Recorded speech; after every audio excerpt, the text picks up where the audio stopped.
nos bouches, purifie nos entendements spirituels, afin que nous parlons comme tu veux et que nous entendons ta parole comme tu voudrais. Seigneur, éloigne de nous tout aspect qui n'est pas de toi, Seigneur. Les connaissances humaines, Seigneur, éloigne-nous de ces connaissances et permets que la révélation de l'Esprit nous soit accordée afin de communiquer la vie à ton peuple ce matin. Tel est notre désir, Dieu. C'est pourquoi nous nous inclinons devant cette grande majesté, afin que toi seul prennes le plein contrôle de ces moments et que tu te glorifies toi-même. Au nom de Jésus, nous prions. Amen. Amen. Amen.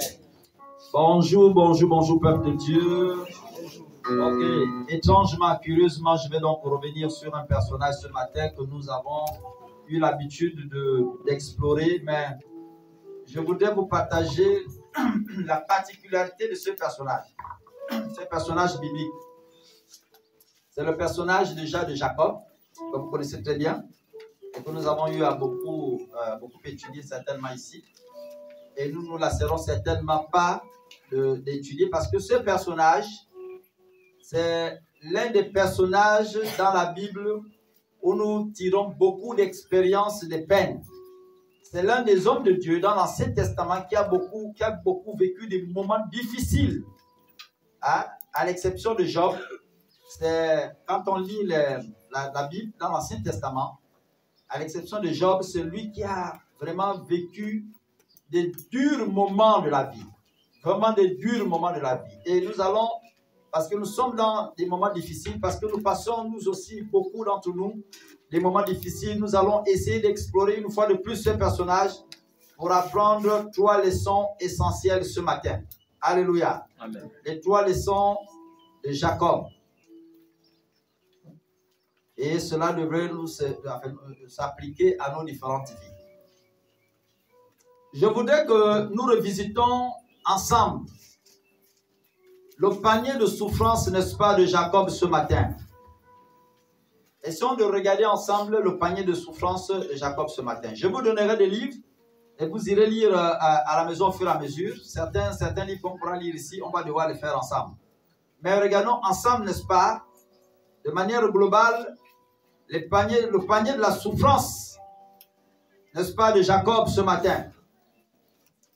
Premièrement, on nous dit que Jacob, n'est-ce pas, était en conflit avec son frère. Il était en conflit avec son frère, Ésaü. Deuxièmement, on nous enseigne que Jacob a passé 20 années difficiles chez son oncle, chez tonton Laban. Troisièmement, il va donc faire un mariage indésiré avec Léa au lieu d'épouser la femme qu'il avait choisie, donc Rachel. Alléluia. Quatrièmement, il va donc faire 7 années supplémentaires de travail, alors que le temps qu'il s'était programmé pour épouser sa femme aimée, Rachel, était arrivé à son terme. On va encore lui ajouter 7 autres années supplémentaires de travail. Tout ça, c'est dans le panier, la souffrance de Jacob. Cinquièmement, Jacob, n'est-ce pas, va devoir subir, après avoir épousé Rachel, n'est-ce pas, les affres de la stérilité de sa femme. Parce que Rachel n'a pas enfanté facilement. Il épouse une femme qu'il aime et qui a du mal à faire les enfants. J'imagine ces nuits de jeûne et de prière. Sixièmement, Jacob va subir la prétendue mort de son fils Joseph. Vous savez qu'on avait annoncé à Jacob que ton fils Joseph, que tu aimes tant, a été dévoré par les bêtes sauvages. Et il s'est mis dans un deuil à la limite indéfinie. Parce qu'il ne savait pas si réellement l'enfant était mort ou il était vivant. Et donc il restait éternellement affligé. Au point où il a gardé Benjamin comme la prunelle de son œil. Il a dit, comme on a fini avec Jacob et Joseph, je ne voudrais plus toi, Benjamin, que tu partes dans des conditions pareilles. Tu es le seul espoir qui me reste. Il va donc vivre affligé toute sa vie quasiment. Il va subir également, n'est-ce pas, la vengeance de ses fils sur les habitants de Séchem. Alors qu'il avait tissé une alliance, il venait de donner sa parole d'honneur. Les enfants vont se lever parce qu'ils ont estimé que leur sœur avait été abusée par les Séchemites, qu'ils vont se lever pour aller attaquer ce groupe-là. Et Jacob va être obligé de partir de cette région des Cananéens pour aller ailleurs, aller vivre ailleurs.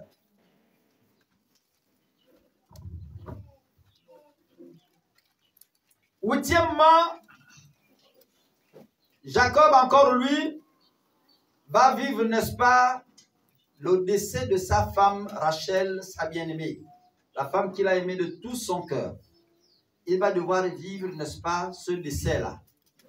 Et toutes ces situations vont devoir affecter, n'est-ce pas, notre frère Jacob. Voilà pourquoi j'aime, moi, lire ce personnage, parce qu'il m'enseigne beaucoup dans les temps de joie comme dans les temps de peine. Alléluia. C'est une histoire qui m'enseigne et c'est un personnage qui m'enseigne beaucoup. Vous savez, les chrétiens aujourd'hui, nous vivons comme si ce que nous vivons présentement n'a jamais existé avant nous. Et ça fait en sorte que nous apportons beaucoup d'interprétations dans la vie chrétienne face à certaines situations. Quand c'est des moments de joie, comme disait le missionnaire, en fait, quand ça déborde, on accuse le Saint-Esprit, c'est lui qui a fait déborder, parce que c'est bon. Alléluia. On estime que celui qui a connu les moments comme le culte a été long, c'est donc le Saint-Esprit qui est à l'heure. Et quand, n'est-ce pas, c'est mauvais là, quand c'est un peu bizarre, on dit non, Saint-Esprit ne peut pas être dedans là. Alléluia. Donc, dans cette vie des enfants de Dieu,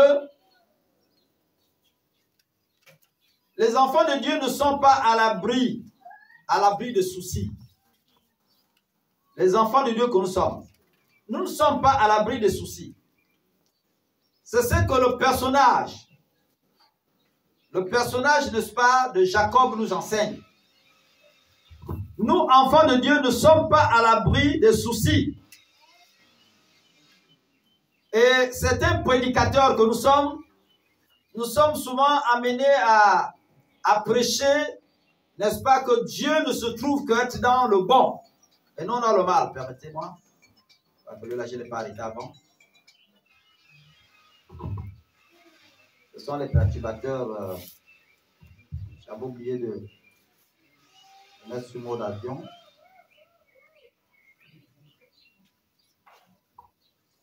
Et donc, n'est-ce pas, nous pensons généralement que Dieu n'est pas dans la tribulation lorsqu'elle nous arrive. Dieu n'est pas dans la tribulation ou dans la difficulté.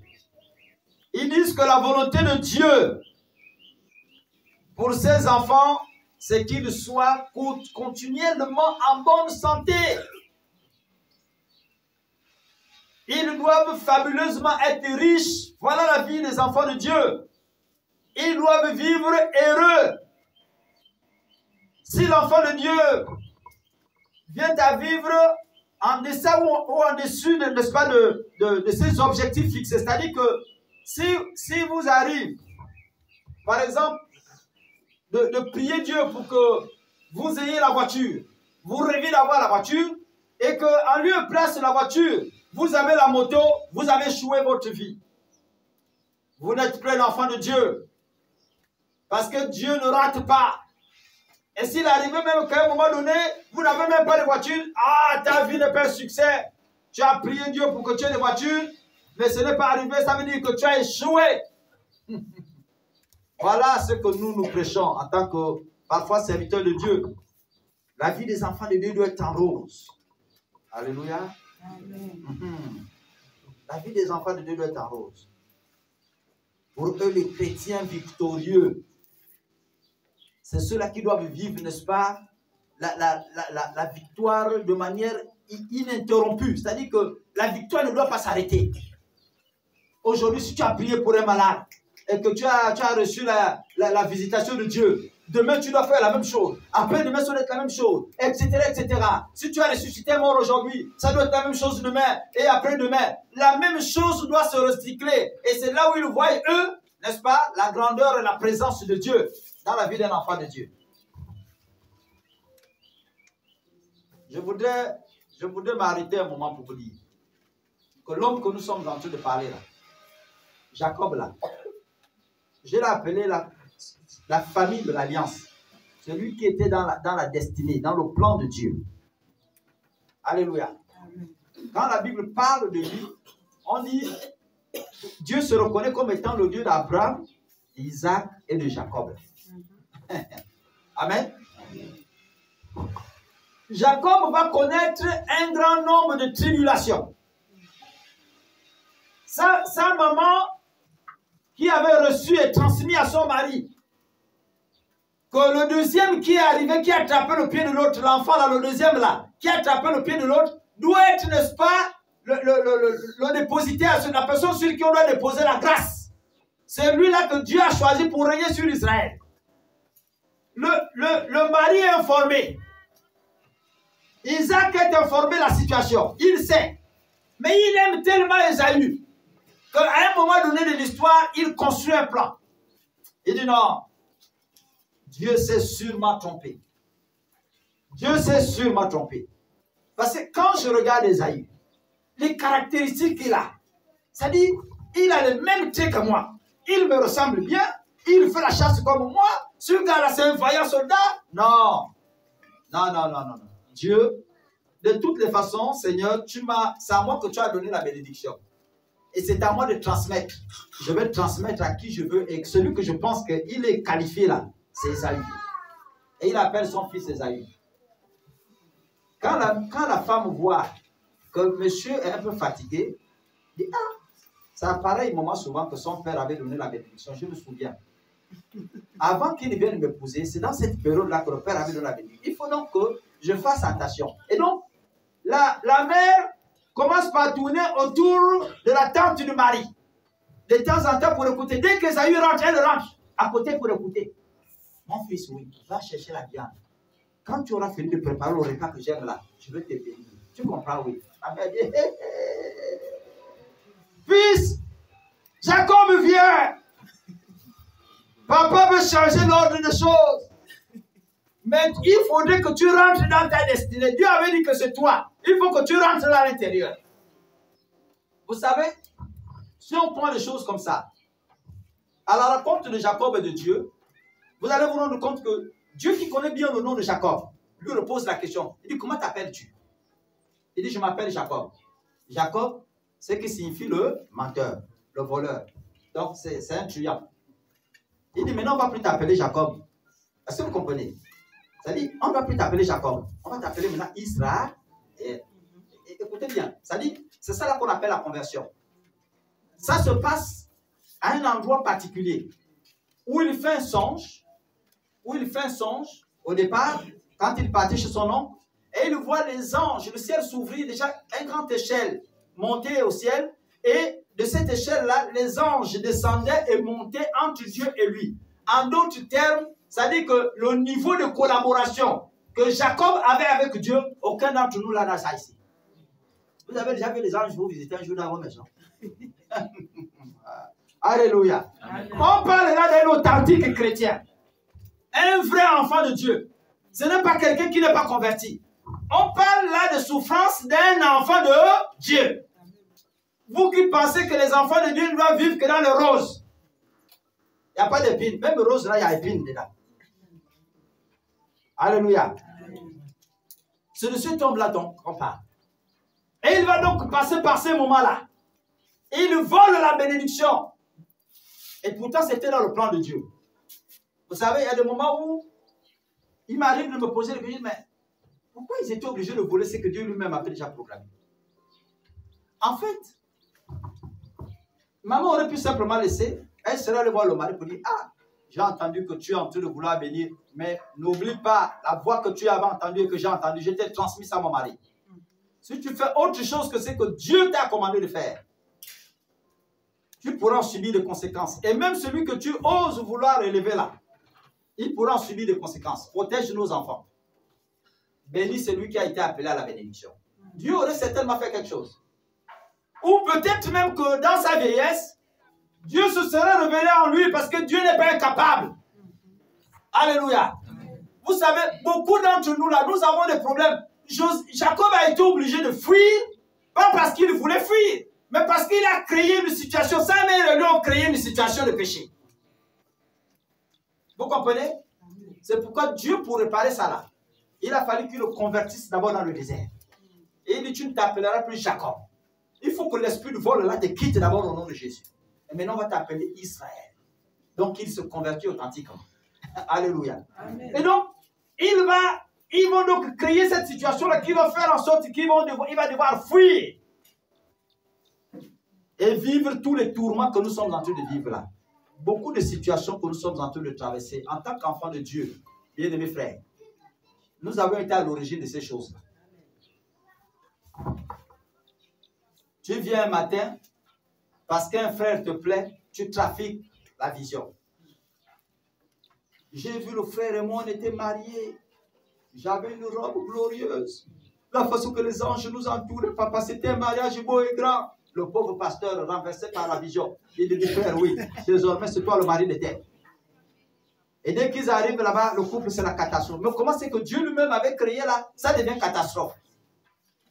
Alléluia. Il y en a beaucoup comme ça là, qui ont créé des situations qui le poursuivent aujourd'hui encore. Vous avez trafiqué des visions qui ne sont pas des visions de Dieu. Et ça vous a amené à des problèmes. Et même quand bien même ça a été les visions de Dieu, mais ce n'était pas encore le temps de Dieu. Vous n'avez pas laissé Dieu accomplir sa vision en son temps. Et vous avez eu beaucoup de problèmes comme ça. Alléluia.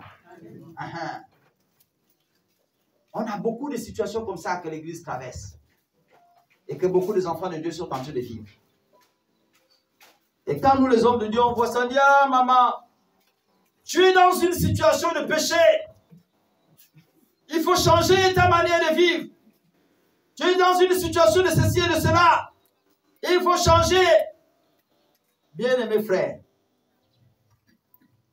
ce n'est pas parce que tu es un homme de foi ou une femme de foi que les problèmes vont s'évanouir devant toi.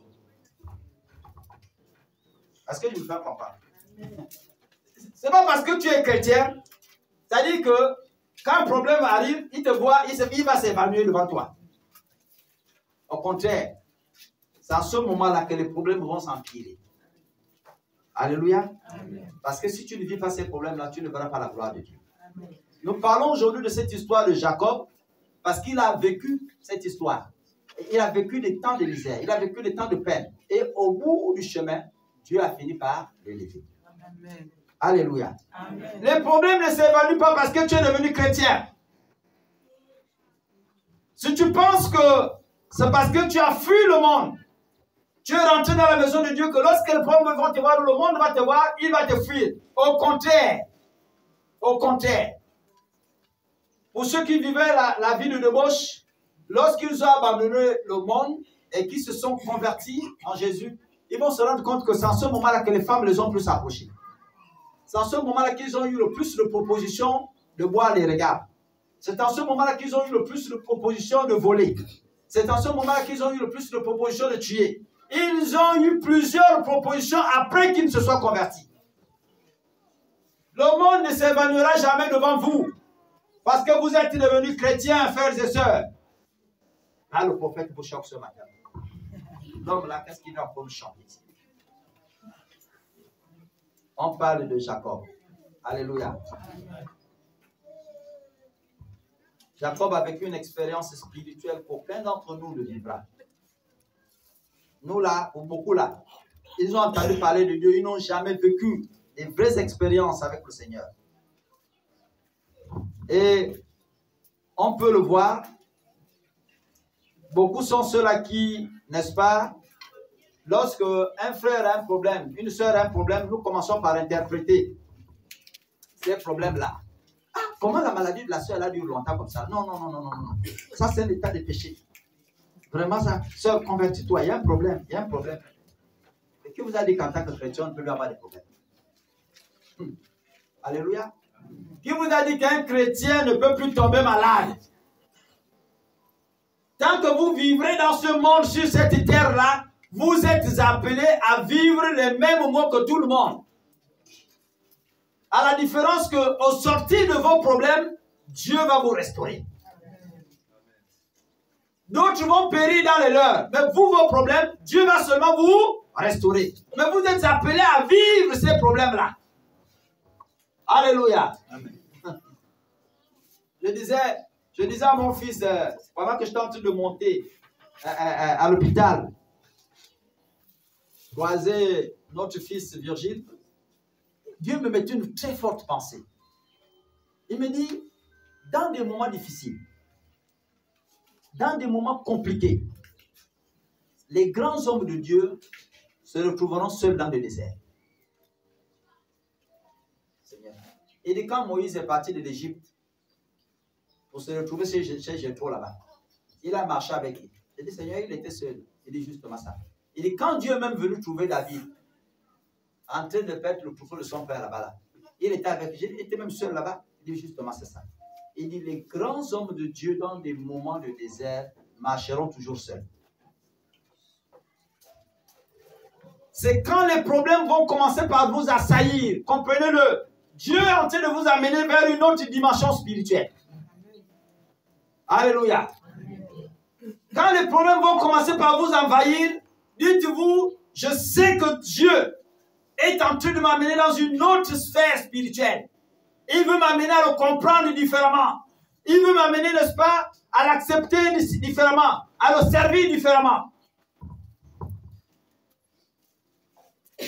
Parce que ce ne sont pas les problèmes, les difficultés qui vont faire vos tombes. Alléluia. Vous mourrez parce que Dieu aura décidé que vous allez mourir. Mais ce n'est pas parce que les problèmes sont là. Ça, c'est l'une des premières raisons. Les difficultés envahiront toujours les serviteurs de Dieu. Les difficultés envahiront toujours les serviteurs de Dieu. 2 Corinthiens, quelqu'un peut nous lire le chapitre 11, verset 22. 22, on va prendre jusqu'au verset 28, un peu par 25 même. 2 Corinthiens 11, à partir de 22. 2 Corinthiens 11. Oui. C'est Paul qui s'interroge ici et qui interroge. Je lis donc, sont-ils hébreux? Moi aussi. Sont-ils israélites? Moi aussi. Sont-ils de la postérité d'Abraham? Moi aussi. Sont-ils ministres de Christ? 23. Je parle à un homme qui extravage. Je le suis plus encore par les travaux, bien plus par les coups, bien plus par les emprisonnements, bien plus souvent en danger de mort. C'est Paul qui parle. 5 fois, j'ai reçu des Juifs 40 coups, moins 1. 3 fois, j'ai été abattu de verge. 1 fois, j'ai été lapidé 3 fois. J'ai fait naufrage. J'ai passé un jour, une nuit dans la Bible. Alléluia. Et vous allez lire la suite, jusque même au verset, n'est-ce pas, 33. Et à la fin de ces choses, il dit quelque chose d'extraordinaire. Il dit, malgré toutes ces difficultés-là, au 33, il dit, mais on m'a descendu par une fenêtre dans une corbeille le long de la muraille. Et j'échappais de leurs mains. Alléluia. Il dit, si tu me dis que tu es chrétien, moi aussi je suis chrétien. Si tu me dis que tu es de la descendance d'Abraham, moi aussi je suis de la descendance d'Abraham. Si tu dis que ton père s'appelle Albert ou Serge Tounda, je suis aussi de cette descendance-là. Si tu me dis que tu es de l'église NDC, je suis de l'église NDC. Mais moi encore, j'ai souffert comme jamais. J'ai reçu des quarantaines de coups, même de la part de mes propres frères. Vos propres frères, même dans votre église là, ils vont dire des choses contre vous. Alléluia. Que ce soit à l'extérieur ou à l'intérieur de l'église, on parlera de vous en mal comme en bien. Bénissez le Seigneur. Mais dans tout ça, là, sachez-le. C'est-à-dire, par un moyen inentendu, Dieu vous permettra d'échapper, n'est-ce pas, dans une corbeille. Alléluia. Par la muraille. C'est-à-dire qu'on vous prend en prison, vous met en haut là-bas de l'étage. Tu cherches comment tu vas sauter, comment tu vas faire. Mais Dieu prendra une corbeille, il te mettra à l'intérieur, il va te faire descendre avec sa corde. Alléluia. Et c'est là que tu échapperas. Les problèmes ne viendront pas te tuer. Ils vont te fortifier pour que tu rendes témoignage de Dieu. Quand vous lirez, n'est-ce pas, Paul, correctement, il vous dit même la faim. Il a jeûné dans des moments difficiles. Dans des moments difficiles, il a jeûné. Dans des moments de foi, il s'est retrouvé même quasiment nu, sans vêtements. Mais malgré tout ça là, Dieu lui a permis d'échapper. Alléluia. En tant qu'enfants de Dieu, n'ayons pas peur de ces choses. Les problèmes vont nous envahir. Mais l'Éternel va nous aider, il nous aidera toujours. C'est pourquoi il est écrit que le mal vivra, le juste vivra toujours dans le mal, mais l'Éternel en délivrera. Alléluia. Ça, c'était la première leçon. La deuxième leçon de Jacob, à nous ici aujourd'hui, ce matin, c'est que nous ne devons pas chercher nous-mêmes les problèmes, enfants de Dieu.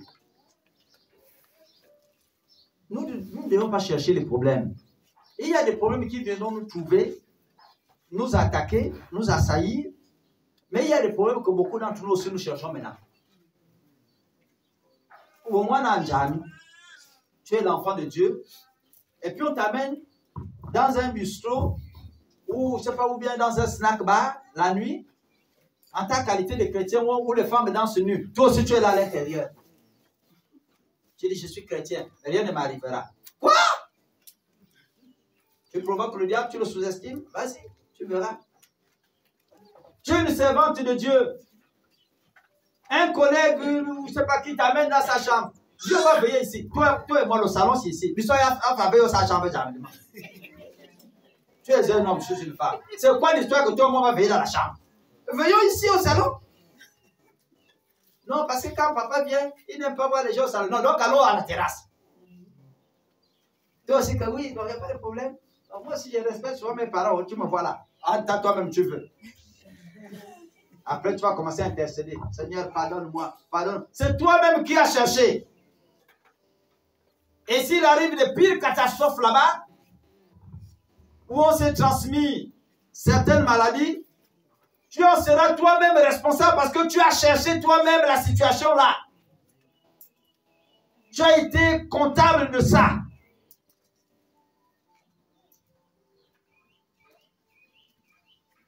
Tu as été comptable de cette situation. Les enfants de Dieu ne doivent pas chercher. Jacob et sa mère ont cherché la fuite de leur fils et les difficultés qu'il a dû vivre par la suite. Alléluia. S'il avait laissé Dieu agir en son temps, selon sa volonté, à partir de ce moment-là, le plan de Dieu serait meilleur. Est-ce que vous comprenez? Le plan de Dieu en ce moment-là serait meilleur. Mais ils ont préféré anticiper à leur manière le plan de Dieu. Des projets préfabriqués qui ne viennent pas de l'Éternel. N'allez pas chercher des problèmes là où il n'y en a pas. On te dit la personne là est morte. Il vient de mourir là, ça fait 2 ou 3 jours.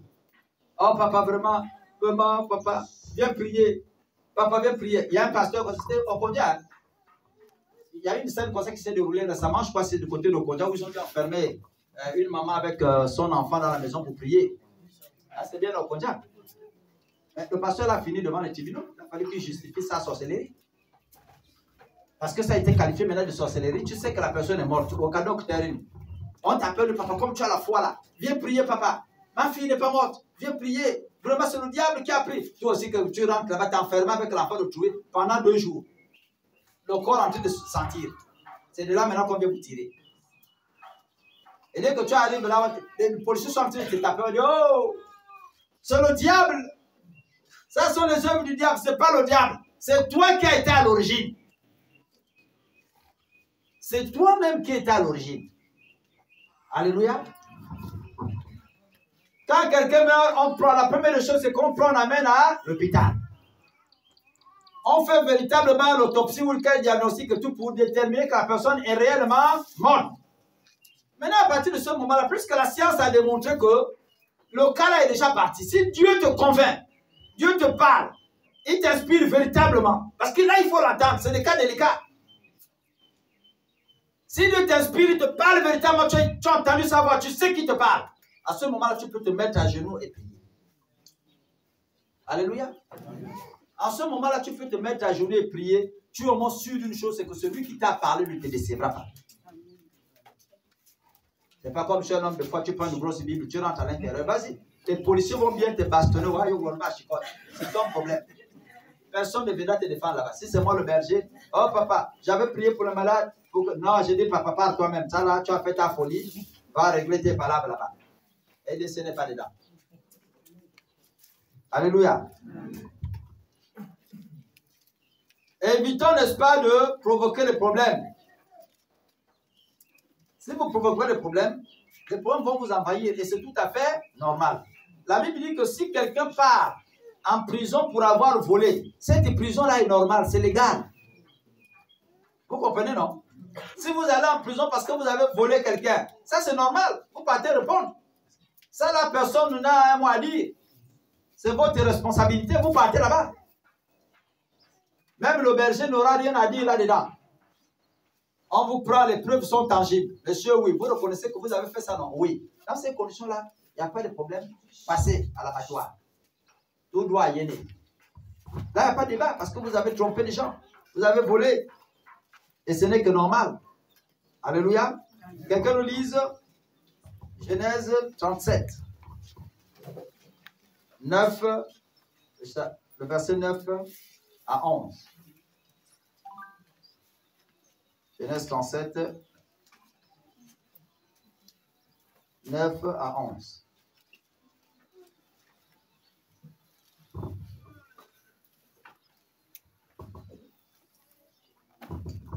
Genèse 37, verset 9 jusqu'à 11. Il est écrit. Il y a encore un autre songe. Il le raconta à ses frères. Il dit, j'ai eu encore un songe, et voici le soleil, la lune et 11 étoiles se prosternaient devant moi. Il le raconta à son père et à ses frères. Son père le réprimanda et lui dit, que signifie ce songe que tu as eu? Faut-il que nous venions, moi, ta mère et tes frères, nous prosterner en terre devant toi? Ses frères eurent de l'envie contre lui. Mais son père garda le souvenir de ces choses. Alléluia. Amen. Voilà un homme qui a provoqué les problèmes dans sa propre maison. Jacob a provoqué les problèmes dans sa propre maison. L'enfant vient lui dire, en tant qu'homme spirituel, il dit, papa, il dit oui. Il dit, j'ai fait un autre songe. Mais voilà comment j'ai vu le songe là, voilà comment j'ai vu, Le ciel et la terre se prosternaient devant moi. Le père dit, qu'est-ce que tu as dit? Donc ça veut dire que, et ta mère et moi, nous qui sommes tes dieux, on viendra, avec tes frères là, on viendra donc nous mettre à genoux devant toi. C'est ce que ça veut dire. Arrête tes conneries là. La Bible dit qu'il va réprimander l'enfant. Est-ce que vous comprenez? Arrête tes conneries là. Si c'est la folie, mon petit, tu es réellement fou. Mais au dernier verset, la Bible déclare ici, ses frères eurent de l'envie contre lui. Mais son père garda le souvenir de ces choses. Est-ce que vous comprenez? C'est-à-dire, le Père va garder le souvenir de ces choses-là. En un terme, il va se souvenir qu'il avait entendu une voix similaire qui lui a parlé. Au lieu de dire à ses enfants que ce qu'il est en train de dire là, moi, votre Père, à mon temps, quand Dieu se révélait à moi, je l'avais reçu sous cette forme. Moi-même, j'avais déjà vu les songes où les anges montaient et descendaient. C'est-à-dire que c'est tout le ciel, le royaume des cieux qui s'était déplacé vers moi. Et il montait entre Dieu et moi. Au lieu de dire ça à son enfant, il blâme l'enfant pour dire arrête tes conneries. Et là, les autres ont commencé par nourrir l'envie de le faire du mal. Ça, c'est lui-même qui a cherché. Alléluia. Amen. Il y a des situations que nous cherchons nous-mêmes, qui nous arrivent parce que nous-mêmes nous avons provoqué. L'enfant vole, il fume le chanvre, tu vois bien. Tu ne dis rien. Et tu attends, quand c'est gaspillé, tu dis oh, le Seigneur m'a abandonné. Le Seigneur ne t'a pas abandonné. Quand toi-même tu voyais ça, tu ne parlais pas là. Est-ce que Dieu ne te disait pas de parler? Et maintenant que c'est gaspillé, tu veux mettre Dieu dans les histoires que toi-même tu as gaspillé. Alléluia.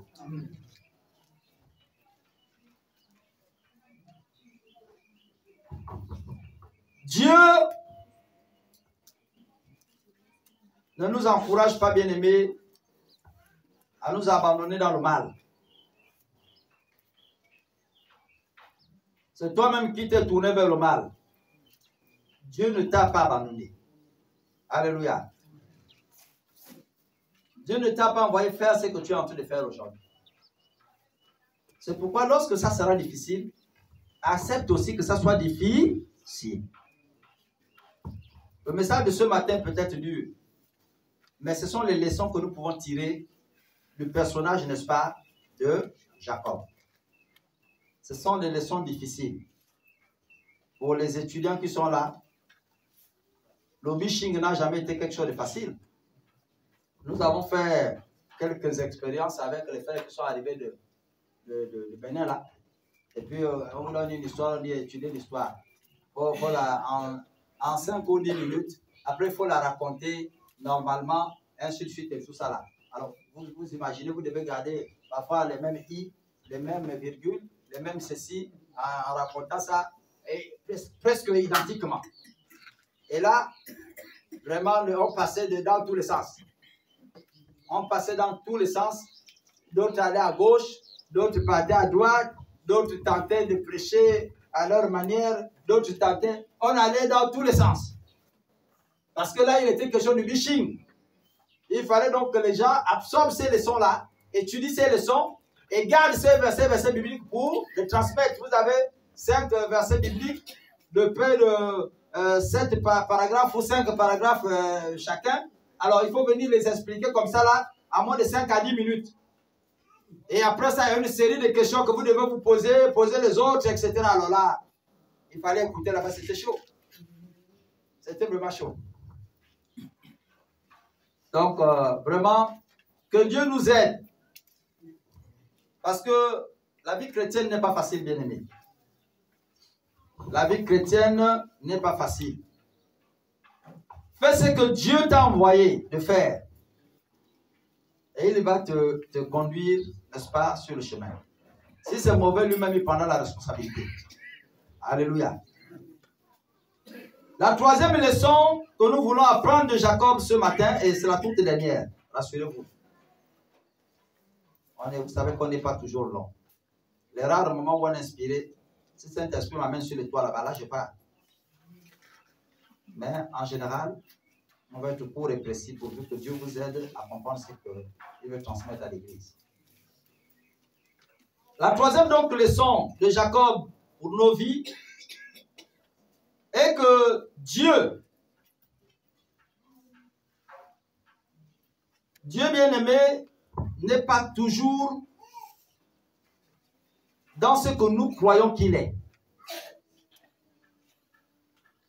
Dieu n'est pas toujours dans ce que nous croyons nous qu'il est. Parce que les desseins de Dieu nous dépassent. Et il nous dépasse même infiniment. Alléluia. Les desseins de Dieu nous dépassent infiniment. Si vous pensez que Dieu n'apparaîtra que du côté gauche où vous avez précisé qu'il apparaisse, le jour où il va apparaître à droite, vous penserez que ce n'est pas Dieu. Alléluia. Les desseins de Dieu sont infiniment grands. Sont infiniment grands. Au point où on ne peut pas comprendre Dieu. Le jour où quelqu'un disait que si on comprend Dieu, il n'est plus Dieu. Le jour où on va arriver à comprendre Dieu, c'est qu'il n'est plus Dieu. Alléluia. Si tu veux essayer de canaliser Dieu, c'est qu'il n'est plus Dieu. Là, tu t'es pris un petit esprit un matin que tu as mis dans la maison et tu lui demandes d'agir comme ça parce que ce sont les petits esprits là, les matins là, qui agissent à notre volonté. Tu dis apparaît à gauche, là il apparaît à gauche. Matin apparaît à droite, il apparaît à droite. Dieu n'est pas comme ça. Dieu apparaît là où il a décidé d'apparaître.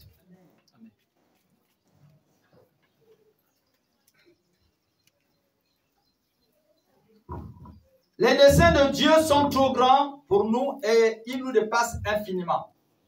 Sinon, je vous pose la question de savoir pourquoi Dieu a permis que Joseph soit vendu.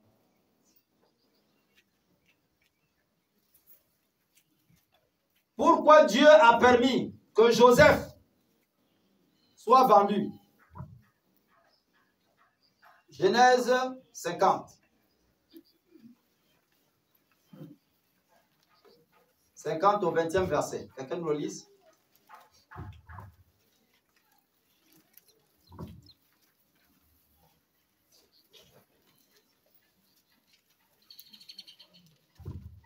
Pourquoi Dieu va permettre, n'est-ce pas, à Joseph d'être vendu?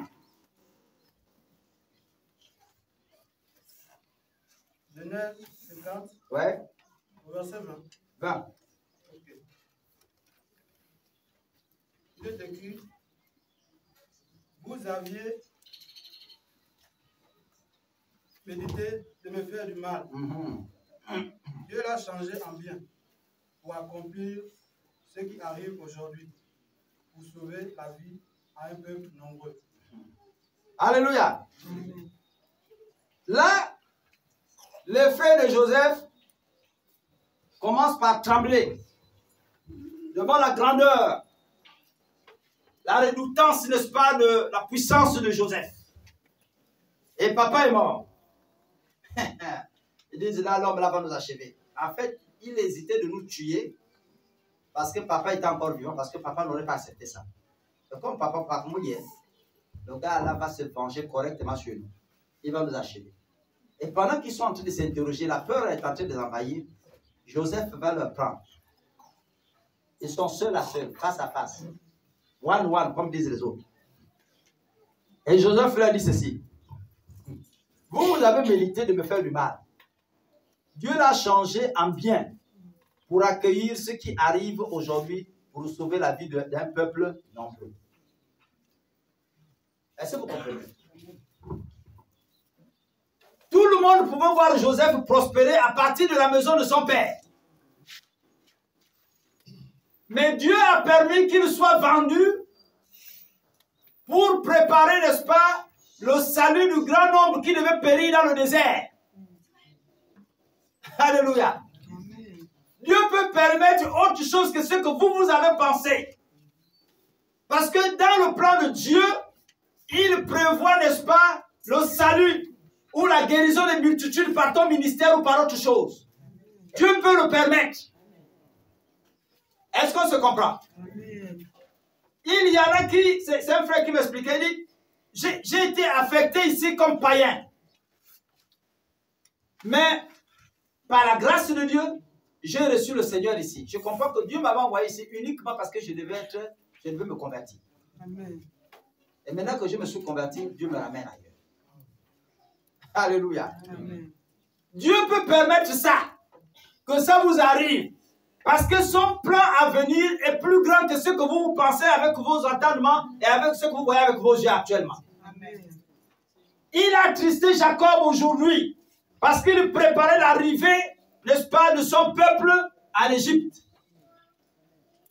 Parce que si Jacob, avec la famine qui frappait, Si Jacob n'avait pas eu un endroit où se ressourcer en Égypte, il serait mort, lui et toute sa progéniture. Il y a des grandes colonies qui se sont dissimées à cause de cette famine-là. Mais Dieu a préparé, n'est-ce pas, Joseph, son fils. Il dit, Jacob, je vais t'affliger un moment.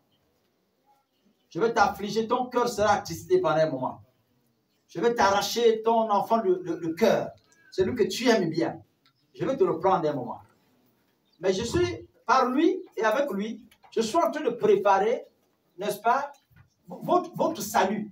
Quand la famine va arriver, parce que ce temps-là va arriver. Donc quand ça va arriver là, je suis en train de préparer votre salut par ce petit-là. Donc Jacob pleure un moment, demain tu vas arriver.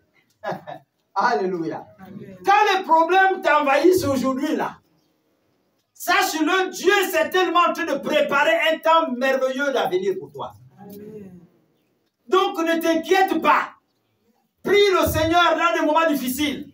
C'est là que Dieu t'appelle à le chercher pour demain, n'est-ce pas, voir la gloire qu'il a réservée pour toi. Amen. Beaucoup restent dans les cendres. Mon enfant est mort et beaucoup font les AVC. AVC. Dieu peut permettre que l'enfant d'un autre que tu n'as jamais nourri, si tu n'avais qu'un seul enfant, soit ton enfant jusqu'à la fin de tes jours, il te traite comme, ça veut dire que même ton propre enfant ne t'aurait jamais traité la même façon. Dieu peut le permettre. Alléluia. Dieu peut le permettre. Nous autres, quand on allait laver les papas des autres dans les hôpitaux là-bas, là, ce ne sont pas tes pères. Mais Dieu a permis que nous qui étions des enfants d'autres personnes, soyons utilisés pour aller laver ces vieilles personnes-là. Pour qu'ils sortent de là. Donc Dieu est capable de le faire. Si en tant qu'enfant de Dieu, tu es attristé aujourd'hui, ton cœur va mal. Ta situation est telle que tu cries naufrage. Sache-le, Dieu réserve pour toi le lendemain meilleur. Alléluia. Dieu a fait pleurer Jacob pour préparer, n'est-ce pas, une destinée meilleure pour lui. Oui, pendant que les frères ont pensé que nous là maintenant, notre affaire est terminée. Le gars là va finir avec nous. Il va se venger de nous. Joseph leur dit, il dit, écoutez les frères. Vous, en fait, dans votre plan, c'était pour me faire du mal. Vous, votre projet, c'était de me faire du mal. Mais Dieu a permis que, par l'acte que vous avez posé, je sois élevé pour que vous soyez sauvés. Donc, moi, je ne vois pas en ça un sujet pour lequel je dois vous faire du mal. Alléluia. Je ne vois pas en ça un sujet pour lequel je dois vous faire du mal. C'est pourquoi je parle aux frères, aux sœurs, nous qui sommes mariés, et qui, demain après demain, envisageons d'être mariés. N'est-ce pas? Que s'il t'arrive un problème aujourd'hui, cherche bien la volonté de Dieu dans ce problème-là. Alléluia. Amen. Cherche bien la volonté de Dieu dans ce problème-là. Si Dieu ne veut pas de ce mariage, il va le casser. C'est-à-dire, ne fabriquez pas des sujets pour chercher à casser le mariage. Mais si Dieu ne veut pas, lui-même, Dieu est suffisamment autonome. Dieu est suffisamment puissant. Dieu est suffisamment sage. Il sait comment il va permettre que tout ça là, ça finisse. Et que tu trouves peut-être la femme pour laquelle tu as été appelé à te marier avec elle. Que tu trouves l'homme pour lequel tu as été appelé à te marier avec elle. Mais si ce n'est pas dans le plan de Dieu là, ne fabrique pas la cassure. Là où tu pars, là, tu vas en faire. Le désert que tu as. L'autre, on vous dit que notre frère ici, là, Jacob, a supporté 20 ans chez Laban. Toi, tu serais capable de supporter 20 ans de souffrance. 20 ans de souffrance, ouais, je supporte. Tu risques de rire là dans le potos là. Sœur, c'est comme frère, c'est comme tout ça parce que tu as voulu créer toi-même le plan de Dieu pour toi. Alléluia. Est-ce que nous pouvons nous mettre debout et prier un moment?